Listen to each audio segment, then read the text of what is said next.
Peradaban suku Maya kuno adalah salah satu yang terbesar dalam sejarah planet kita. Matematika tingkat lanjut, pengamatan astronomi yang cerdas, arsitektur yang megah, dan seni kreatif adalah pencapaian terbesar suku Maya, yang hidupnya berputar di sekitar berbagai praktik keagamaan yang seringkali mencakup ritual kekerasan seperti pengorbanan darah. Kerajaan suku Maya mencapai puncaknya pada sekitar 800 Masehi, tetapi kebanyakan dari mereka secara misterius runtuh pada abad-abad berikutnya. Kerajaan suku Maya terakhir ditaklukkan oleh Spanyol pada akhir abad ke-17. Sekitar 7 juta orang suku Maya masih ada sampai sekarang di Meksiko, Guatemala, Belize, El Salvador, dan Honduras.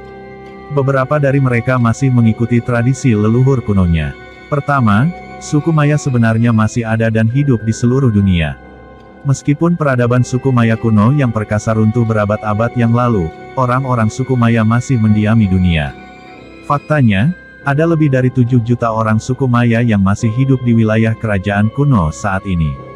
Banyak dari mereka mencoba untuk mempertahankan bagian-bagian dari budaya suku Maya kuno sementara yang lain lebih berasimilasi dengan budaya modern di daerah mereka tinggal. Dilansir dari Ancien.eu, populasi terbesar suku Maya modern dapat ditemukan di daerah-daerah tertentu di Meksiko, terutama negara bagian Yucatan, Campeche, Quintana Roo, Tabasco dan Chiapas, Guatemala, Belize, El Salvador dan Honduras Barat. Kedua, suku Maya memiliki keterampilan menulis tingkat lanjut. Banyak prestasi dari peradaban suku Maya dapat dikaitkan dengan fakta sederhana bahwa suku Maya mampu berkomunikasi dan melestarikan pengetahuannya dengan cara yang sangat efisien melalui keterampilan menulis mereka yang canggih. Bahasa tulisan suku Maya dalam bentuk hieroglif mirip dengan peradaban Mesir kuno, dan mereka menggunakannya untuk menulis di atas batu, kayu dan bahkan dalam buku-buku yang terbuat dari kulit pohon ara yang lembut.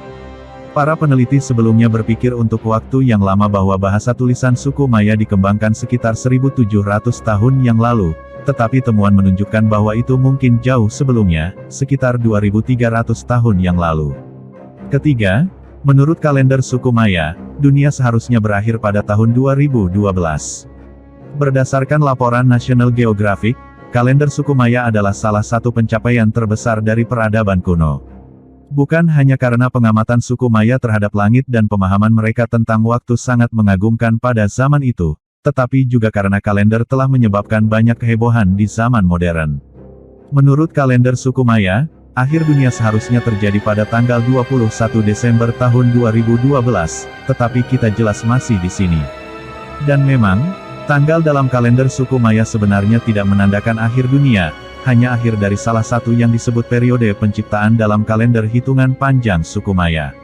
Di satu sisi, akhir dari periode penciptaan suku Maya mirip dengan akhir tahun yang sekarang kita rayakan setiap tanggal 31 Desember, jadi sudah pasti tidak ada yang perlu ditakutkan. Keempat, suku Maya melakukan beberapa hal aneh kepada anak-anaknya. Orang-orang suku Maya kuno memiliki beberapa ide yang sangat tidak biasa mengenai bagaimana anak-anak mereka harus terlihat, ide-ide yang saat ini akan dianggap kasar. Sebagai contoh, kelas atas suku Maya menempelkan papan pada dahi bayi untuk membuat permukaan rata, yang tampaknya merupakan tampilan yang diinginkan saat itu. Mereka juga menggantung benda-benda tertentu di depan mata bayi yang baru lahir, dan membuat gigi anak-anak runcing atau membuat lubang yang akan diisi dengan batu giok. Kebiasaan lain yang aneh, mereka melibatkan penamaan anak-anak sesuai dengan hari di mana mereka dilahirkan karena setiap hari dalam setahun memiliki nama khusus untuk anak laki-laki dan perempuan. Kelima, pengorbanan darah merupakan hal yang umum bagi suku Maya. Banyak kebiasaan sehari-hari suku Maya kuno yang tak lazim. Pengorbanan darah kepada Pa. Keenam, suku Maya memiliki pengetahuan mendalam seputar pengobatan. Obat-obatan suku Maya jelas tidak mungkin berevolusi seperti obat modern. Namun dibandingkan dengan peradaban lain pada waktu itu dan banyak peradaban yang hidup berabad-abad setelah suku Maya kuno, mereka memiliki pengetahuan mendalam tentang tubuh manusia dan kemungkinan cara penyembuhannya. Hal ini disebabkan oleh fakta sederhana bahwa obat-obatan, seperti juga hampir semua bidang kehidupan lainnya, terkait erat dengan agama, sehingga beberapa orang terpilih yang diizinkan untuk sembuh diberi pendidikan yang sangat baik.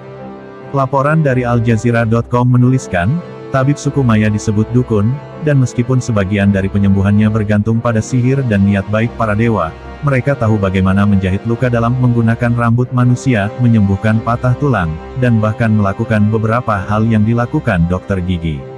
Karena banyak praktik spiritual yang merupakan bagian dari kehidupan sehari-hari di kerajaan suku Maya kuno, seharusnya tidak mengejutkan mengetahui bahwa berbagai obat halusinogen alami digunakan untuk pengobatan. Tetapi solusi alami ini tidak hanya digunakan untuk menghubungkan orang dengan dunia spiritual, tetapi juga digunakan sebagai obat penghilang rasa sakit.